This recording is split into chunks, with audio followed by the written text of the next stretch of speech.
Well, my 5 questions, 4 of them are on one paper. And they are all interrelated. On education of children, what we should do. I'll just read it out to you.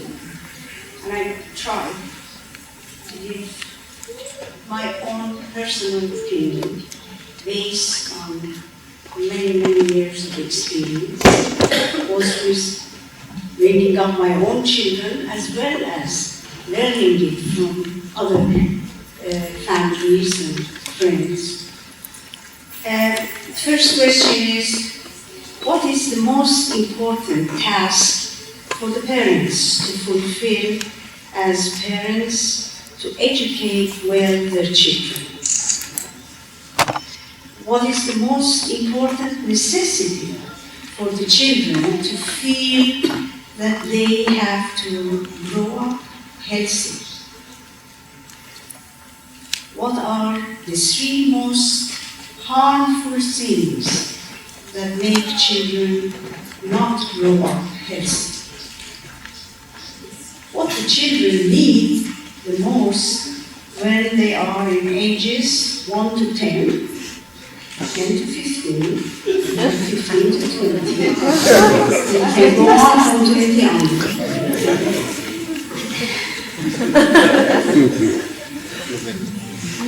You know, I think the most important thing that we can give to our children is a home with harmony. Harmony is the basis, is the food of the soul for the children. With this in the family, in the home, you will have the trust of your children.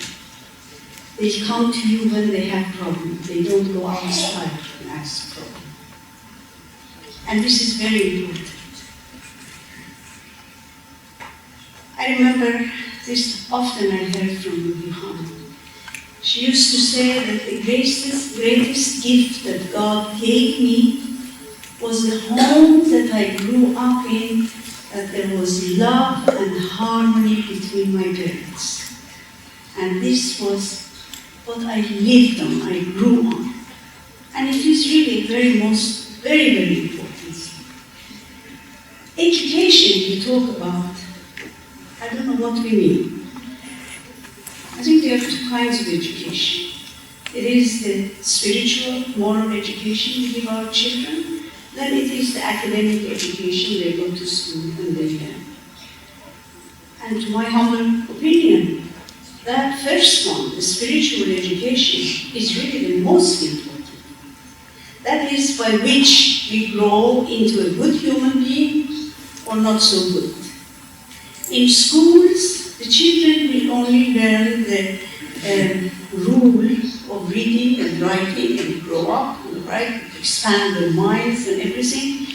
But that initial education, before they go to school, from their home, will be the basis of their learning later on. And I think that is, as parents, we should put much more importance on the spiritual education of our children, rather than the academic one.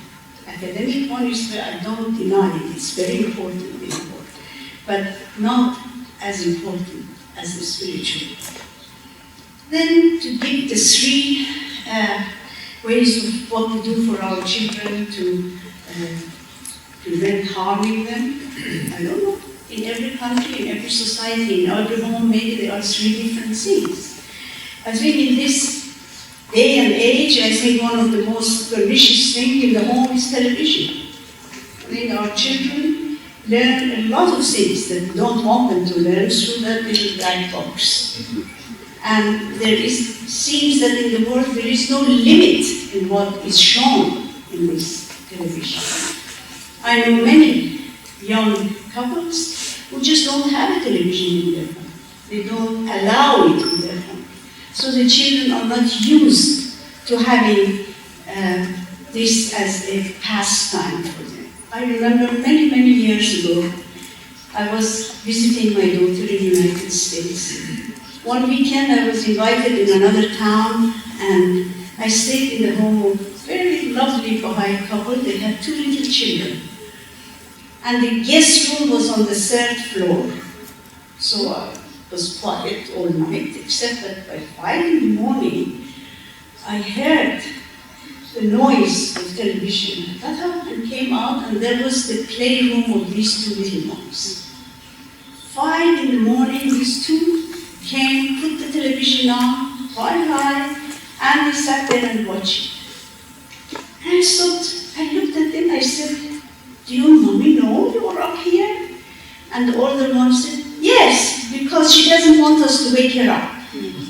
So you see, this television has become a way of parents freeing themselves from the responsibility of the children. So I think it's really, we have to think twice before we have in our homes, when we have young children, as they're placing television. Maybe children are going to curse me, but this is my own feeling. Also, she's asking, I think, what she means. What is harmful? One of the things that is harmful for the children that want to be healthy is probably consciousness, and this is very prevalent today, thank God, in the world. Young people are much more conscious of health for their children, of what is good for the children and what is not. And this I see with my own family, with my own children and grandchildren and great-grandchildren, child. And then this consciousness of food.